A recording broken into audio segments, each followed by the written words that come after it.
भारत के एक बड़े से राज्य में एक दयालु और न्यायप्रिय राजा अर्जुन सिंह राज करते थे। वे अपने राज्य के सभी लोगों की समस्याएं सुनते और उनका समाधान करते थे। राज्य में राजा अर्जुन सिंह अपने न्याय और दया के लिए प्रसिद्ध थे। राज्य के सभी निवासी अपनी समस्याओं को लेकर राजा के पास आते थे। अर्जुन सिंह को ये बिल्कुल पसंद नहीं था कि उनके गांव में कोई दुखी रहे, इसलिए वो अपने राज्य के सभी दुखिहारे की बात सुनते और उनके समस्या का हल निकालने की पूरी कोशिश करते थे।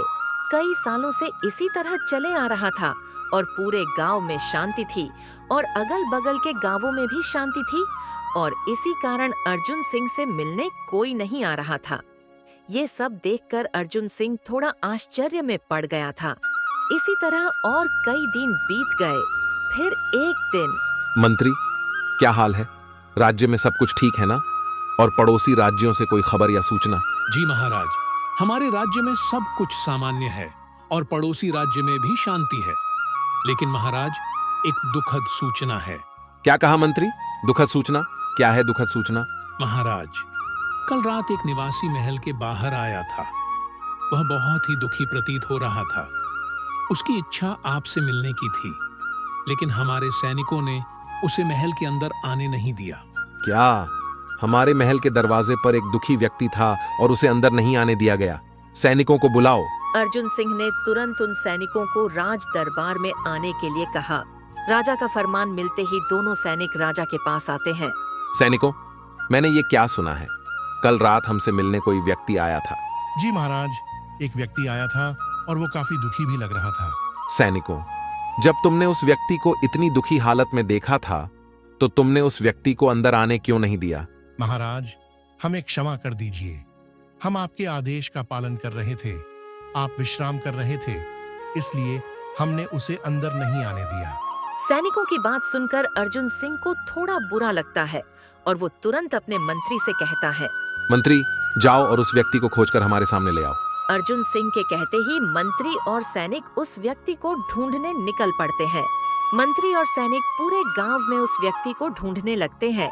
उस व्यक्ति को ढूंढते ढूंढते वे गांव के बाजार में एक छोटे से मसाले की दुकान के पास पहुंच जाते हैं। उस मसाले की दुकान के पास उस आदमी को उदास बैठा पाते हैं। उस व्यक्ति को देखते ही सैनिक मंत्री से कहता है, मंत्री जी, यही वह आदमी है जो महल में आया था। पक्का ना सैनिकों, यही वो आदमी है ना? एक बार ध्यान से देख लो, क्योंकि इसे हमें महाराज के सामने पेश करना है। हाँ मंत्री जी, पक्का यही वो आदमी है जो कल रात महाराज से मिलने की जिद कर रहा था। सैनिकों से सुनिश्चित करते ही मंत्री उस व्यक्ति को कहता है, अरे ओ भाई, नाम क्या है तुम्हारा? मेरा नाम राहुल है मंत्री जी। राहुल, मैंने सुना कल रात तुम महाराज से मिलना चाहते थे। जी मंत्री जी, मुझे महाराज से मिलना है ताकि वो मेरी एक समस्या का समाधान कर सके। राहुल, चलो फिर हमारे साथ, तुम्हें महाराज ने बुलाया है। मंत्री और सैनिक राहुल को राजा के महल में ले जाते हैं। महाराज, यही है वह आदमी जो कल रात आपसे मिलने आया था। तुम्हारा नाम क्या है? और कल रात के लिए हमें माफ कर दो। जब तुम महल में आए, हम विश्राम कर रहे थे। बोलो, क्या परेशानी है? हम उसका समाधान करेंगे। महाराज, मेरा नाम राहुल है। मैं एक गरीब किसान हूँ। मेरी एक पत्नी और 2 छोटे बच्चे हैं। मेरे पास एक छोटी सी जमीन है जिस पर मैं कई वर्षों से खेती कर रहा हूँ, लेकिन मेरे सौतेले भाई ने वह जमीन मुझसे छीन ली है। वह कहता है कि वह जमीन हमारे पिता ने उसे दी थी और अब मेरा कोई अधिकार नहीं है। मेरे घर में कई दिनों से एक भी अनाज का दाना नहीं है। कृपया महाराज मेरी मदद करें। राहुल की बातें सुनते ही राजा मंत्री से कहता है, मंत्री, इसके भाई को दरबार में तुरंत बुलाओ। राजा का फरमान मिलते ही मंत्री कुछ सैनिकों के साथ राहुल के भाई विजय को दरबार में ले आते हैं। तुम्हारा नाम क्या है? और क्या यह सच है कि तुमने अपने सौतेले भाई की जमीन धोखे से छीन ली है? मेरा नाम विजय है महाराज। राहुल मेरा सौतेला भाई है, लेकिन यह झूठ है। मैंने उसकी जमीन नहीं छीनी। वह जमीन मेरे पास थी। पिताजी ने उसे मुझे ही दी थी और मैंने उसे राहुल को केवल खेती करने के लिए दी थी। अब वह उस पर अपना हक जताने लगा है। विजय की बात सुनकर राजा सोच में पड़ जाता है। मंत्री, एक काम करो, इन दोनों को उत्तम फसल के बीज लाकर दो। राजा का इतना विचित्र सुझाव सुनकर दरबार में लोग चकित हो जाते हैं। राजा ऐसा कैसे कर सकते हैं? किसी फसल के बीज से यह कैसे पता चलेगा कि इनमें से कौन झूठ बोल रहा है? मंत्री दरबार में फसल के बीज लाते हैं। मैंने तुम दोनों की बात सुन ली है। ये सच है कि तुम दोनों में से कोई एक झूठ बोल रहा है। मैं तुम्हें आलू के बीज दे रहा हूं। तुम दोनों जाओ और अपनी अपनी फसल उगाओ। जिस फसल की गुणवत्ता सबसे अच्छी होगी वही जमीन का असली मालिक होगा। ठीक है महाराज, मैं आपकी आज्ञा के अनुसार आलू की फसल उगाऊंगा। मुझे भी आपका निर्णय स्वीकार है महाराज। मैं भी आपके दिए हुए बीजों से आलू की खेती करूंगा। सोनू और विजय दोनों बीज लेकर अपने अपने खेत पर जाते हैं और दोनों मेहनत से अपने अपने हिस्से की खेत की देखभाल शुरू कर देते हैं।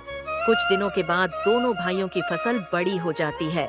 दोनों भाइयों में राहुल की फसल बहुत अच्छी हो जाती है। मेरी फसल कितनी अच्छी हो गई है। अब इन्हें महाराज के पास ले जाने का समय आ गया है। राहुल की फसल तो अच्छी हुई थी, परंतु विजय की फसल इतनी अच्छी नहीं हुई थी। दोनों भाई अपनी अपनी आलू की टोकरी लेकर राज दरबार में पहुंच जाते हैं। राज दरबार में राजा अपने मंत्री मंडल के साथ आते हैं। राजा आते ही दोनों भाइयों की आलू की टोकरी देखता है। विजय, तुम्हारे आलू तो बहुत सुंदर लग रहे हैं। महाराज, मैंने दिन रात मेहनत की है, इसलिए फसल अच्छी हुई है। राजा राहुल के आलू को देखकर कहता है, राहुल, तुम्हारे आलू तो खराब अवस्था में हैं। क्या तुमने अपनी फसल की देखभाल नहीं की? इससे साबित होता है कि तुम्हारी फसल अच्छी नहीं हुई है। इसका मतलब तुम झूठ बोल रहे थे। महाराज, कल तक तो मेरी फसल बहुत अच्छी थी। मुझे समझ में नहीं आता कि ऐसा क्यों हुआ। महाराज, पक्का यह राहुल झूठ बोल रहा है। इसने आलू की देखभाल सही से नहीं की होगी, इसलिए इसके आलू खराब हुए हैं। राजा मंत्री की बात मान लेते हैं और अपना फैसला सुनाने जा ही रहा होता है। तभी मंत्री उसे टोकते हुए कहता है, महाराज, बस 1 मिनट रुकिए। सच्ची सच्ची कहूँ, ये विजय झूठ बोल रहा है। विजय झूठ बोल रहा है? मैं कुछ समझा नहीं मंत्री जी, इसका क्या मतलब है? महाराज, मैंने जो बीज दिए थे वे बीज एक जैसे नहीं थे। राहुल को अच्छे बीज दिए गए थे और विजय को खराब बीज। चलो गुप्तचर, जल्दी से महाराज को बता दो, कल तुमने क्या देखा? महाराज, विजय ने राहुल की फसल में जाकर उसकी आलू की टोकरी को अपनी टोकरी से बदल दिया था। राजा को जब सच्चाई का पता चल जाता है तो विजय तुरंत माफी मांगने लगता है। मुझे माफ कर दीजिए महाराज, मैंने गलत किया। मुझे जमीन का लालच आ गया था। विजय, तुमने झूठ बोला है, तुम्हें दंड मिलेगा। विजय, तुम्हें राज्य से निष्कासित किया जाता है। अर्जुन सिंह का न्याय सुन विजय रोने लगता है। राहुल, सत्य सामने आ चुका है, अब वह जमीन तुम्हारी है। राजा की बात सुनते ही राहुल खुश हो जाता है। धन्यवाद महाराज, मैंने उम्मीद की थी कि न्याय होगा। मंत्री, तुम्हारी सूझबूझ ने अन्याय को रोका। तुम्हें 100 सोने की अशर्फियां दी जाती हैं। धन्यवाद महाराज। अर्जुन सिंह के फैसला सुनाने के बाद राहुल उनके सामने अपनी एक इच्छा जाहिर करता है। महाराज, मेरी एक इच्छा है। मुझे विजय को माफ करने की इच्छा है। आखिरकार वह मेरा भाई है। राहुल, हम तुम्हारी इच्छा पूरी करेंगे। विजय, तुम्हें माफ किया गया है, लेकिन अब ऐसा मत करना। मुझे माफ कर दो राहुल, मैं शर्मिंदा हूँ। मैंने तुम्हें माफ कर दिया है। अब से हम मिलकर खेती करेंगे और खुशी से रहेंगे। राहुल और विजय दोनों मिलकर मेहनत से खेती करते हैं और खुशी से रहते हैं। दोस्तों, इस कहानी से हमें यह सीख मिलती है कि हमें कभी लालच नहीं करना चाहिए, क्योंकि लालच का फल हमें कभी ना कभी फंसा देता है। तो दोस्तों, इस प्रकार की और शानदार कहानी देखने के लिए चैनल को जरूर से सब्सक्राइब कीजिएगा।